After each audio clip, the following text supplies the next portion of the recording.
Break out the carrot sticks and natural yogurt, no artificial hormones added. It's time for the Doctor's Nutrition Show. Dr. Lewis and Janet have a long history of helping people achieve their maximum potential. While Janet is a certified natural health consultant with a unique perspective of alternative and complementary nutrition, Dr. Lewis stays current on the latest research pertaining to nutritional supplements and optimum health. Paramount to their educational journey was their trip to China while studying Chinese medical doctors. Dr. Lewis and Janet know the importance of proper nutrition in the healing process and maintenance of the human body.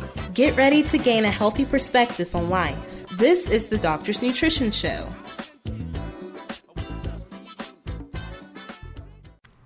Hello and welcome to the Pro Health IQ podcast. I am Janet Lewis. And I'm Dr. Lewis. And we're here to help you take the guesswork out of what's missing with your nutrition and health. We have a very exciting show for you today. It is on cholesterol, the sticky truth about cholesterol. And to learn more about what we do, please go to our website at Pro Health IQ, which is pretty well spelled out, .com, where you can find our free health survey products, blogs, and all of our past shows. We've done a cholesterol show a long time ago, but Dr. Lewis feels like it is important at this time because of all the things he's been reading and all of the patients' questions about their cholesterol and all the doctors giving you stuff for cholesterol that possibly we need another show now so that we can educate you further so you can make an informed choice. So thank you for listening. And Dr. Lewis, we're going to let you take off and explain what they need to know about it. Well, Janet's going to have to kind of reel me in because I ramble a lot. Keep in mind, being a chiropractor, I'm not going to tell you should or shouldn't do statin drugs, but, you know, I can read from different research articles about some of the side effects that it has. And, you know, my question always was, okay, your doctor wants to lower your cholesterol. Whether that's true, you should or should not, that's a big question you should answer for yourself. But what are they doing about the underlying cause? And the underlying cause is usually a poor diet with that you're deficient in minerals and sometimes vitamins. And I just want to give you information to kind of give you something to think about. There's more and more information that's coming on, and it's kind of funny. Sometimes things will scroll across Good Morning America, and they'll say things, and I look at Janet and say, well, geez, I've been saying that for 3 decades. This morning it was something, I forget exactly what it was, but something about if you drink a sugary drink while you're eating a meal, it increases your risk of getting fat. Really? To me, that's kind of crazy that people would just discover that. It causes the body to store more fat. Well, many times the excess cholesterol, which is really not the issue, it's usually excess triglycerides that's caused from those sugary meals and the carbohydrates that we eat. Too many carbohydrates. And I want to tell you how to be successful. My friend Debbie says, thanks for the shout out on the podcast. It's like, well, geez, if that's all it takes to get such a sweet email, I say, hey, Debbie, every time. But we have so many different people that are just consistent, and that's the key. You find something that works and stick with it. Don't bail out quick. And, you know, we have those quiet ones like Crystal up in Illinois that's been doing this stuff for, 2, 3, 4 years, and she just gets better and better and better and better, and she'll write sweet emails about how much how wonderful she feels. And we have so many of those, like Shauna and Raphael in Arizona, Sylvia in big Atlanta, Texas. Melanie, she's a quiet one up in Idaho. Lisa and Vic in Nevada. You know, I gave Lisa my cell phone number. She won't even call me. She had a lot of questions. I said, I don't want to answer an email that long. Just call me. And she wouldn't do it. And then Rob in Michigan, he said, I don't want to talk to you. You're busy. But he is consistently taking X amount per month. He's just incredibly consistent. And I want to say that about Rob just because, women are usually a lot more consistent than men. That's why women generally outlive us. So good deal, Rob. You're in there with a whole bunch of really nice, consistent women. and Janet takes more than me, but I think cholesterol's a hoax, and I've read books, The Cholesterol Hoax, The Cholesterol Lie, The Cholesterol, or The Great Cholesterol Myth. I think you should all read these books and decide for yourselves. I'm just going to give you something to think about.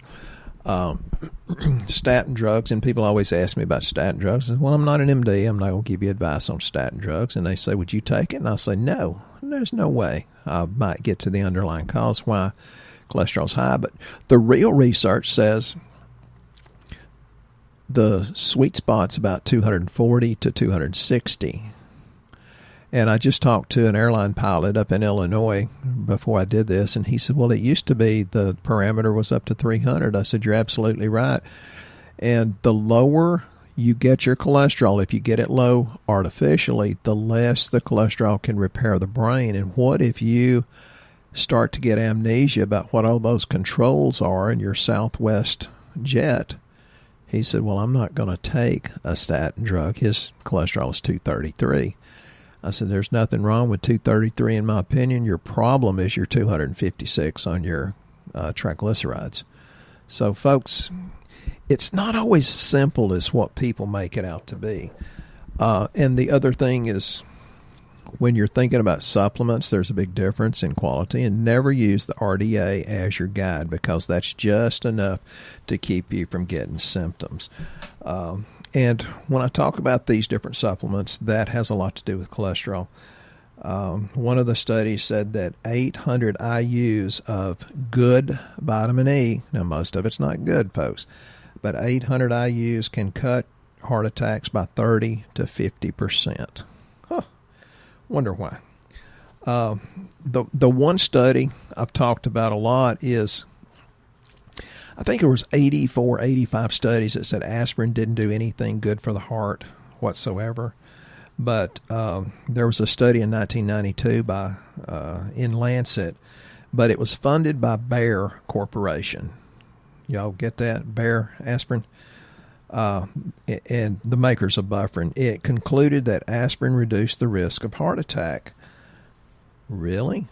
Folks, follow the money. Who sponsored it?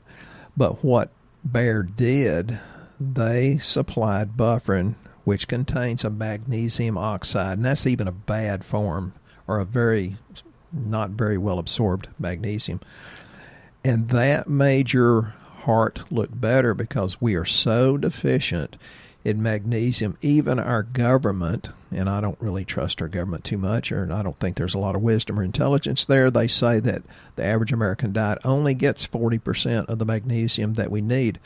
Hey, folks, low magnesium, which the government says we have, so it's probably worse than what they say, that can cause high cholesterol.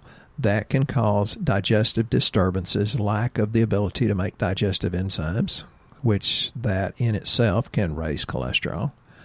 And it has a lot to do with insulin resistance or lack of insulin resistance. So magnesium, it's simple. I prefer citrate if you're not having 2 or 3 trains moving through the tunnel, which Janet's famous for her train story. And magnesium taurate or malate if you're, pooping 2 or 3 times a day. Sorry. Can you say that word?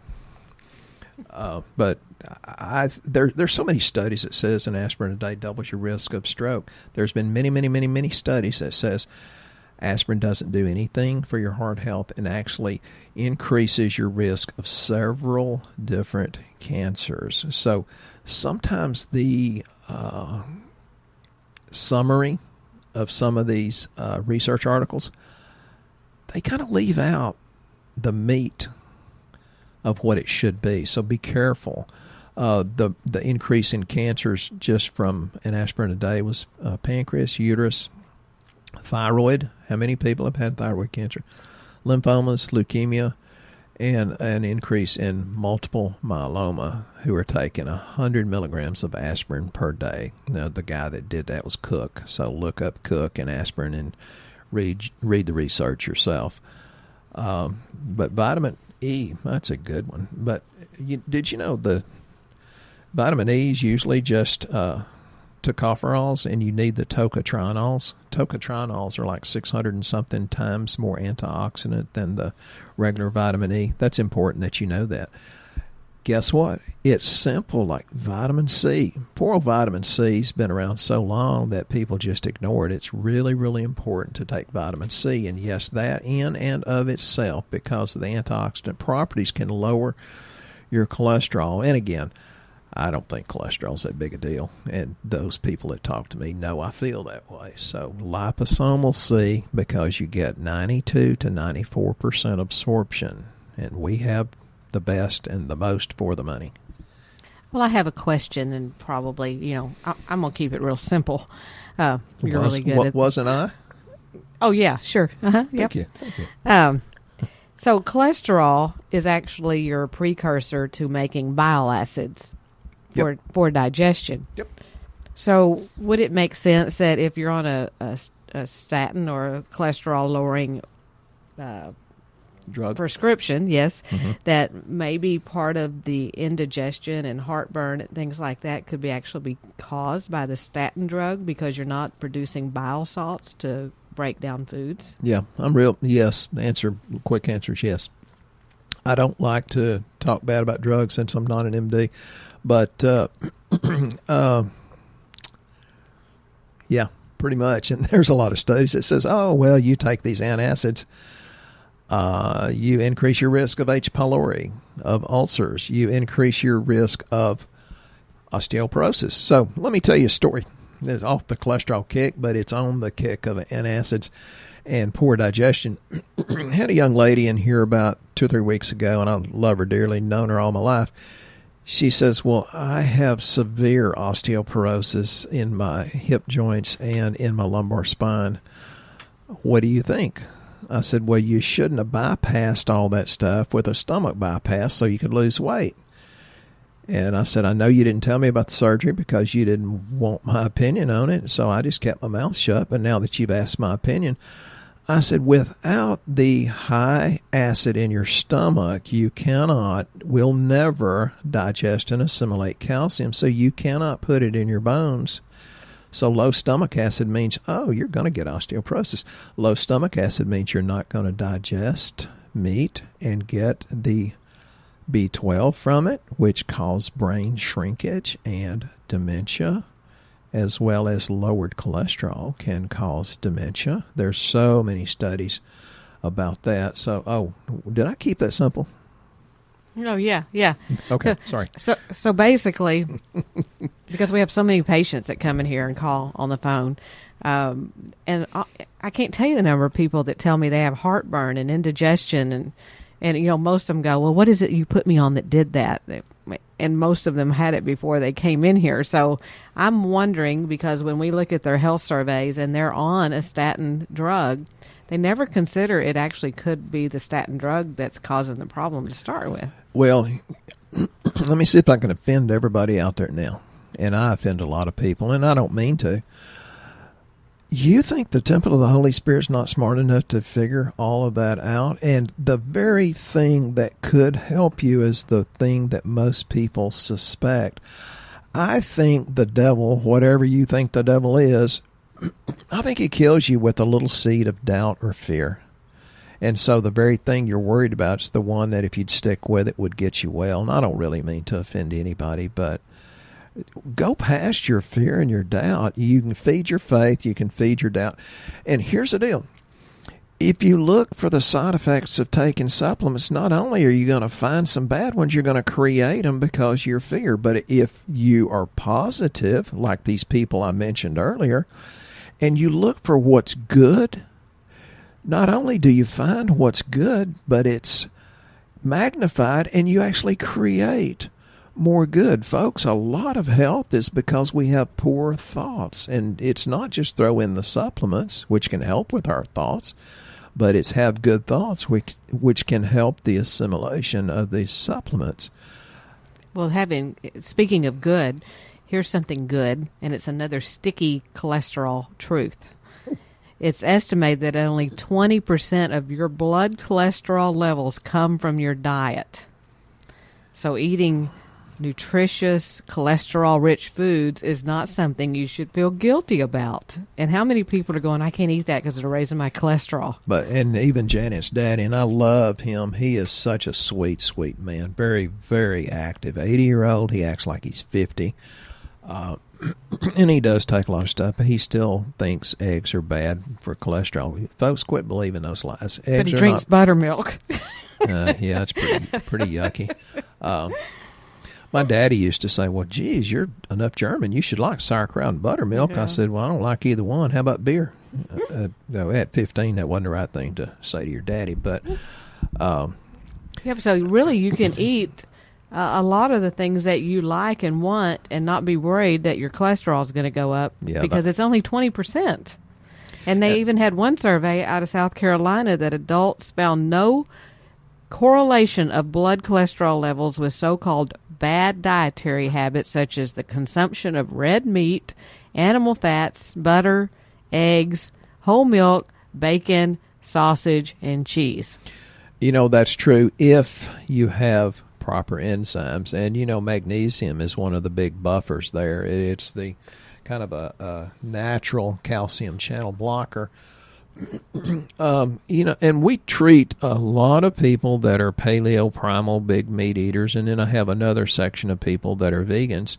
And you can eat any way you want. That's okay with me. And some people have the tendency to need one over the other. I'm more the paleo primal Atkins eat meat.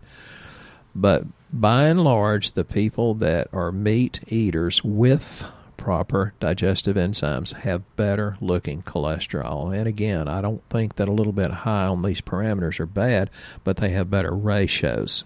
That's the key. So are you talking about our D and mega minerals is something they should take to help balance, I guess, the acid from eating the meats and that kind of thing? Is that what you're saying, to help cholesterol? Well, I like the Alzheimer's, but yeah, the mega minerals, the zinc and selenium are just incredibly important. God, I don't know how much we can get into the show, but yeah, zinc and selenium. I put a lot of people on ThyroBuild, which is a doctor's nutrition product, because of the zinc and selenium. I said, yeah, but it's going to help your cholesterol. It's going to help your digestion. And zinc and selenium are great for helping your immune system be stronger than what it would be. It's very anti-cancer. So, and I say it's not just for that. The ThyroBuild could probably help your prostate also. Well, and when you talk about helping your cholesterol, many people don't understand that when your LDL, which is the bad cholesterol, is high, that's actually a big piece of that is related to hormones like thyroid, like Dr. Lewis is talking about, testosterone, all of the male and female hormones. So getting the hormones correct and balanced will actually make the LDLs lower.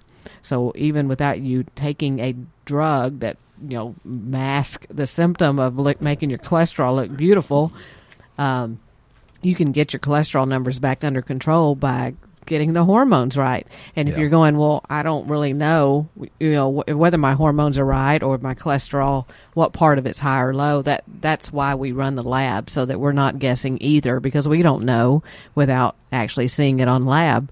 And if you don't know what we do, basically we run 12 different panels of lab for a very low cost, and we do it across the United States so that you and I are neither one of us are guessing at this point of how to help treat it. And then the products that we use here are actually strong enough, because they're pharmaceutical grade, to move the lab values. And many times I can tell you that just correcting someone's thyroid and hormones has brought their cholesterol levels back into range where they no longer needed the drug to fix it anymore. And it's about 75% of your cholesterol is made in your liver, which goes back to if you're eating the sugar, the simple carbohydrates, then you're putting a burden on your liver also. Which, again, you see that in the metabolic panel that we run. We look at liver enzymes. We're looking for optimal numbers, not just, hey, that's flagged high, hey, it's really severe at this point, which we address that also. But we're looking for patterns in it, and we're looking for optimal. Yep. And when you get the numbers optimal, then the other numbers like cholesterol fall back into place. Your good cholesterol being really low, that's getting a great fish oil to help increase that. And that's not like buying it out of a big box store over the counter or something you've seen on a television ad because they show it over and over because they think it works because that person paid a lot of money to put it on TV. And I'm not going to mention the name of it, but I have people come in here all the time, and part of it's got red in the name. So thank you. We don't want a lawsuit. I've got a bottle of that over there, and you know what? If you saw the ratios of the EPA and DHA versus ours, you'd say, "Oh my God, I'll never do that again." For the money versus what you theoretically get, which is what you want. You want a high ratio of EPA to DHA, so that you're not having to figure out whether or not it's working. So I'm not good at ratios, and it frustrates my accountant when he comes in. Well, how do you figure ratios again? He says, I've told you this several times. That's what I've told you about nutrients. I'm good at that. You're good at numbers.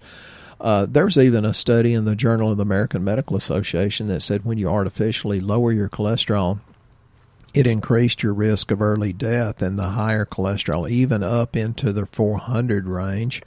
Actually, there's people that lived into their 90s with no heart disease at all. So, and there are natural things you can do to lower it. We have a couple of different things we use. One is called Coleast. It lowers it just like a statin drug because a lot of you have heard of something called red yeast rice. You can probably find red yeast rice in a big box store. The problem is the active ingredient has been taken out of it so that it doesn't work any longer.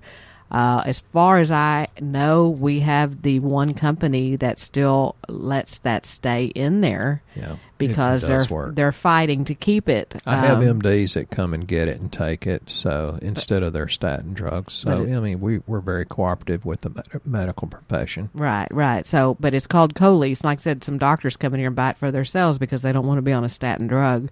Another one, because you've heard of niacin. We like the slow released or sustained release, where it's releasing a little bit all the time and not giving you the big flush. Yeah, don't want no big red flushes. But it's called Niavasc. It's Niavasc, and a bottle of that will last you anywhere from 2 to 4 months, depending on how much you take of it. But that's a great way to keep your cholesterol in check too, if you can't be on a statin. Because even red yeast rice can sometimes bother people with a liver problem because they need their liver detoxified, but that's another story. But sometimes it bothers them, so they have to do something different like niacin. So there's your options. Yeah, and we talked about the vitamin E, but just the vitamin E, which is not as effective as the tocotrienols, but the tocopherols, usually lowers your CRP by 61%, which is about 3 times more effective than a statin drug. And, the CRP, I tell people all the time, according to the Cleveland Clinic, that's 4 times better indicator of heart attack or stroke in the future. So Google CRP in Cleveland Clinic. They're really good. Cardiac. Cardiac CRP, not just the straight one, which a lot of your doctors run. Yeah, we do the high sensitivity cardiac specific.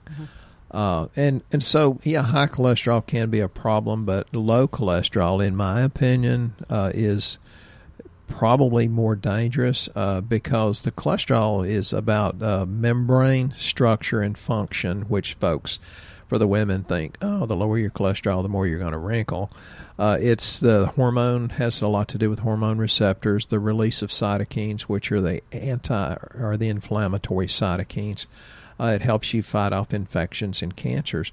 So when these membranes are starved for cholesterol, it actually can trigger autoimmune diseases. So if you get it under 160 milligrams, you double your risk of brain hemorrhage.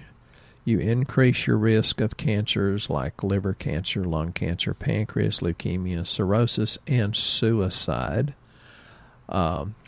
I cannot tell you how many men have been brought in here, held by their sweet wife, and guiding him in with the arm, and he's obviously staring off into space and not really here mentally. And they'll say, well, I don't know, about 3 months ago, he got depressed, lost his energy. And I said, he quit getting an erection, too. And then the guy wakes up and gets a tear in his eye. And they're like, how do you know? I said, you put him on a statin drug. And, again, I don't make advice about what a medical doctor does. But I tell them, I said, go talk to your MD about doing something perhaps different, because it depletes you of coenzyme Q10, which puts your heart at risk, and it depletes you of all these other minerals like the zinc and selenium. That's in a good book called Drug Muggers. For those of you that like to read, that's a really good book. Yeah, they say when you're doing a statin drug, you should be supplementing with a minimum of 300 milligrams of CoQ10 a day to compensate. And we actually have a product here just for that, and it's called CoQ10 DMG, and it is one tablet's 300 milligrams, and it's got DMG to help oxygen utilization. It's great for congestive people that have congestive heart failure or that kind of symptoms. Dr. Lewis, I'm wondering if, we don't have a whole lot of time here left, but could you talk a little bit about the NMR profile, which is something people probably have not heard of? Yeah. It's something we like to run in our office if somebody says they have a heart problem or it's in their family or they are on a cholesterol-lowering medicine. Yeah. Could you explain what that is different from running a regular cholesterol panel? Yeah, it gives you a lot more information. It's not, again, so much about how much cholesterol you have, but about the size of the particles. If the particles are above a 21.5 nanometers, that means they're less likely or almost impossible to stick and cause plaque. And it breaks it down to that, and it breaks it down to the apolipoprotein A and B, and that can tell us a much more indicative of heart disease or not. It's a better predictor, and we've got the price down pretty low. We have a lot of people that opt to do it, and if they do have a lot of the bad small particles, nutritionally we can help with that. And then if it's really bad and they have heart disease in their family, then I say, well, you definitely need to see a cardiologist. And some people do need statin drugs. You have to let your MD decide that, but you want to make that decision based on information and knowledge and wisdom, and not just go with this aspirin a day baloney. I can't believe that farce is still out there. I probably take an aspirin every 3 or 4 years, whether I need one or not, but that's me. Something just as simple as vitamin C or lack of vitamin C can cause coronary artery disease, even if you don't have high cholesterol. But even 300 milligrams of vitamin C actually lowers cholesterol 34%. That's just vitamin C. So good nutrition can allow your body to work right, and then your cholesterol can normalize, and you can get your brain back. Oh, and men, cholesterol makes testosterone. That's all needs to be said. How many men are going to throw away their statins now? No, don't make any changes with your drugs without your medical doctor's permission and knowledge. This is just information. Please don't do that. But so when you're talking about that NMR, when we run that panel, if you're on our website at prohealthiq.com, we have the lab panels there that we run, and it's the super panel. You cannot order them directly on the site. You have to call us and talk to us, and you do need to fill out the health survey that is located in the top right-hand corner, because Dr. Lewis likes to see what else you're taking before he gives you advice about which panel is right. Some people want to pick out a panel, but there may be a better panel for you based on Dr. Lewis's knowledge and expertise of what he feels is best for you. So when you go on there, do make sure you fill it out and submit the health survey to us so that we can call you and get you set up with the right lab, and then you won't be guessing about where your sticky cholesterol is coming from anymore. So you want to mention a little bit about children. I know that we had a question about some children having high cholesterol. Is that a genetic thing that's happening to them, or why do children now have high cholesterol? Well, most people say it's genetic when it's bad eating habits. I read a thing out of Journal of the American Medical Association said that you shouldn't even check kids. I don't necessarily agree with that, but because of the diet high in grains and sugars, and artificial stuff, yes, they can have high cholesterol and high triglycerides and creates insulin resistance. Keep in mind, people that say you should eat whole grains, they generally don't know what they're talking about. They're not that good. They're deficient in so many things, and we've talked about a lot, but it could be a silent copper deficiency. And copper, and you don't want to take copper without being assessed on lab. Please don't do that. But, it's lack of nutrition, and, of course, I'm a big one to put probiotics in there, but you need a good multivitamin. We sell a whole bunch of them, so I guess the kids are taking them. And probably just exercise, just getting outside and actually exercising, which is something well, I'm not going to say my age, but fresh air and sunshine for a little right. bit of vitamin D. But just the copper deficiency can cause elevated homocysteine, which leads you to a higher risk of heart attack and stroke, high cholesterol. Inability to detoxify your body, heart disease, insulin resistance, and inability to lose weight. Again, don't take copper unless you've had that assessed on labs. So, watch your kids. I think you should have them checked. Well, thank you. And we hope you have learned something today about the sticky truth on cholesterol. We appreciate you listening to our show, and please share this with friends and family that may need the information. Don't just keep it to yourself. So we'll be here again next time on the Pro Health IQ podcast, entertaining you and teaching you all at the same time. You guys have a blessed week.